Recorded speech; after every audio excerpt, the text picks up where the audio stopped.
undertake the main ceremonial duties. That's right. The entire ceremony is indoors. There are no animals, there are no plants, and women do not take part in any of the main ceremonial duties. Here again we see the crown and the cross, which Christians would have us believe originates with early Christianity. But of course, a little study tells us the opposite. Tells us that the cross is hardly unique to Christianity or modern royals. We find it on the symbols of the Goths, the Picts, the Assyrians, the Babylonians, the Irish, and of course the Phoenicians.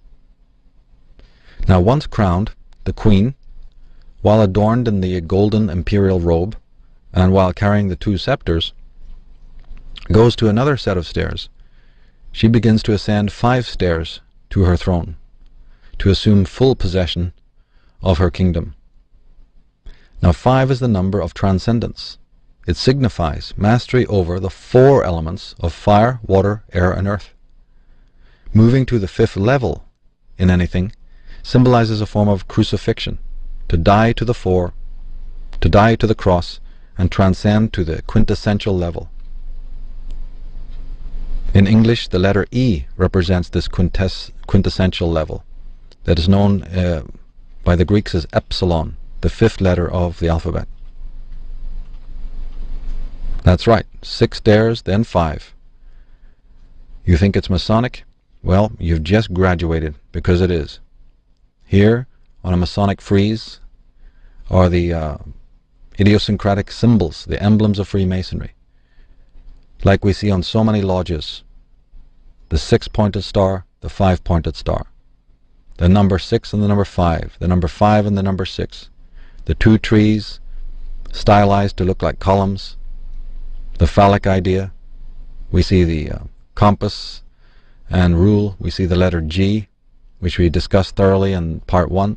We see the face of the sun, and we see the moon.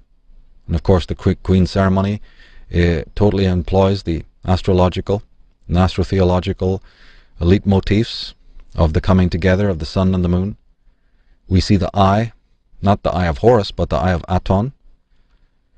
We see the tools of masonry, and we see the Pythagorean squares.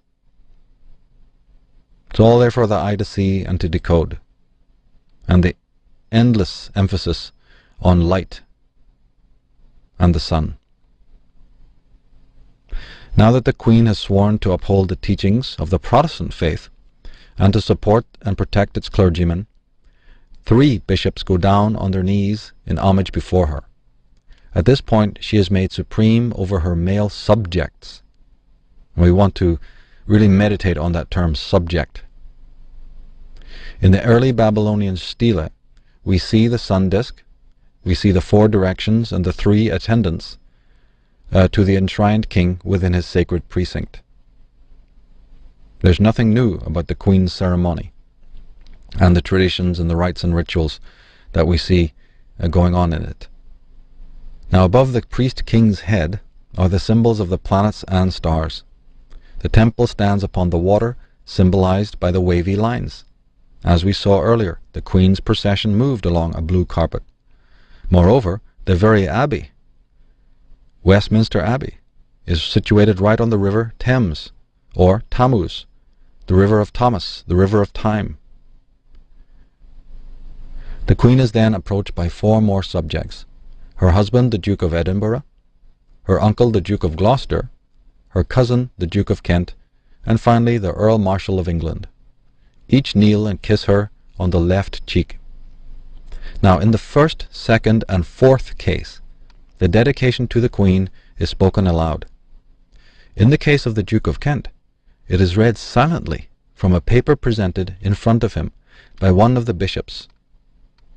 The photo on the right is slightly blurred, but the paper being held in front of the Duke of Kent by the bishop can be plainly seen. Now the Duke of Kent is the head of the Freemasonic Orders of Britain. It is therefore very suggestive that his statement and proclamation before and to the Queen is silent and secret. The narrator of the coronation service passed by this specific episode without a comment.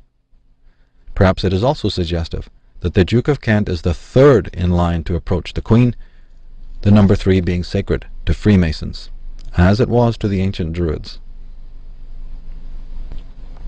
Of course, the skeptic will say, it got nothing to do with Freemasonry. Well, that's what you're bound to think without investigation, without research, and without an open mind. On the contrary, it got everything to do with Freemasonry. But it's more pernicious even than that. The royals expect their subjects to bow or kneel before them, do they not? Well, the boss man expects you to bow and kneel before them if they had their way. But symbolically bowing low the head to anyone actually signifies death.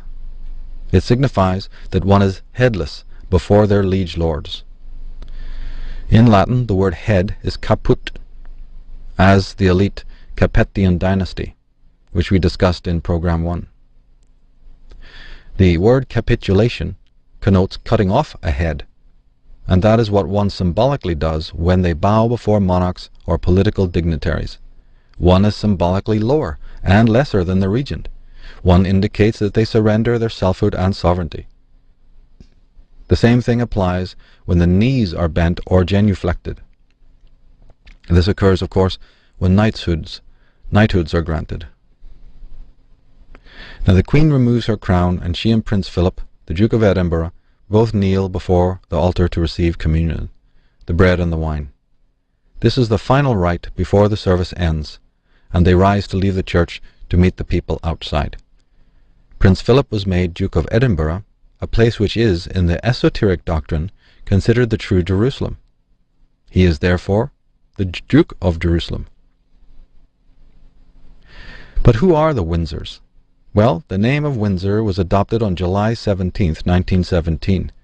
The reason had to do with the fact that the present British royals are German by ancestry. Their actual dynastic names are Germanic. Of course, this did not sit well with the men and women of England who were forced into war with Germany on 2 occasions. The royals sitting on the thrones of Britain did not want it widely known that the enemy in Germany was of their own blood, and that the men and women were dying for nothing. The so-called Windsors are actually related to the House of Saxe-Coburg-Gotha, to Schleswig-Holstein, Soderburg-Glücksburg, to Oldenburg, which is Prince Philip's actual family, Oldenburg of Denmark, to the House of Wettin, to the House of Battenberg, which was later transmogrified into Mountbatten. They're related to Beauce-Lyon, which is the Queen Mother's family. They're also related to the Guelph dynasty, which is sometimes rendered Welf with a W, and to Habsburg and Hanover. They're also connected to the Capetians, the Angevins, the Tudors, the Stuarts, the Plantagenets, the Savoys, the Medicis, and so on. Each house mentioned here can be researched online, at Wikipedia and at other sites. But rarely are such names used. The ruse of using the locale is preferred because it's the perfect cover. For example, we hear of the Duke of Kent and the Prince of Wales. The masses accept these titles as names and forget about asking vexatious questions regarding ancestry.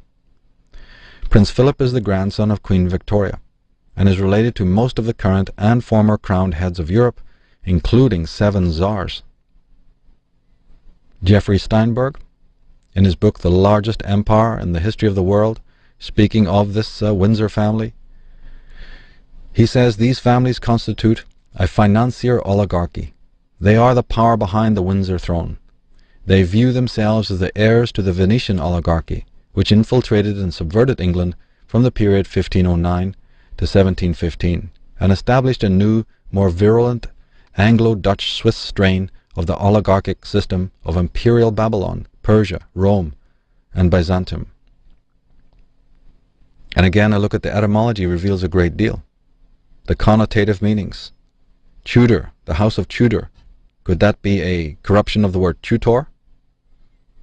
The tutors, the literate ones, the ones who can read and write when the world was reeking with ignorance and illiteracy?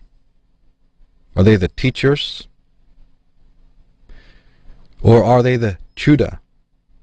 Or the Judah? Is the word tutor an anglicized, corrupt version of the term Judah? And was Judah the judges? The tribe of judges? Ultimately, as we showed in Program 1, Judah equals Aton. And the stewards, as we showed, are really the stewards, those who stand in place of one to come. Now we come to the end of the service, the end of the coronation ceremony. 6 hours has elapsed, and the service ends, and the royal procession turns the way it came. Note that the Queen's train is now black, not red. Black, red, and white are the three most important colors in alchemy, in the alchemical process. Negredo is black, rubedo is red, and albedo is the white. They return to the palace. They emerge from Westminster Abbey after the 6-hour-long coronation service. The Queen enters her carriage and makes her way back to Buckingham Palace, passing through Whitehall, Pall Mall, St. James's Street, and Piccadilly, through streets thronged with onlookers and regimented marching troops from every one of her territories.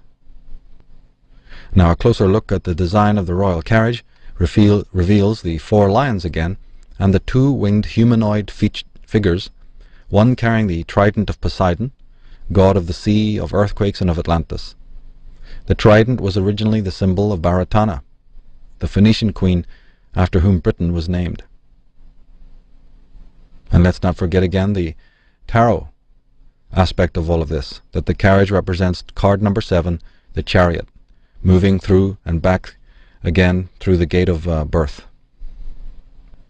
As the carriage approaches Buckingham Palace, the bemused, symbolically illiterate masses wait for the royal carriage to pass into the palace before rushing madly towards the gates to wait for the Queen to appear on her balcony.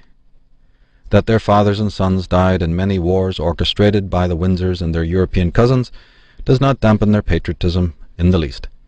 The sky may cry, but they grin and wave their flags. Finally, the royal party emerge onto the balcony. At the palace, the women apparently move to the viewer's left, for the most part, and the men move towards the right.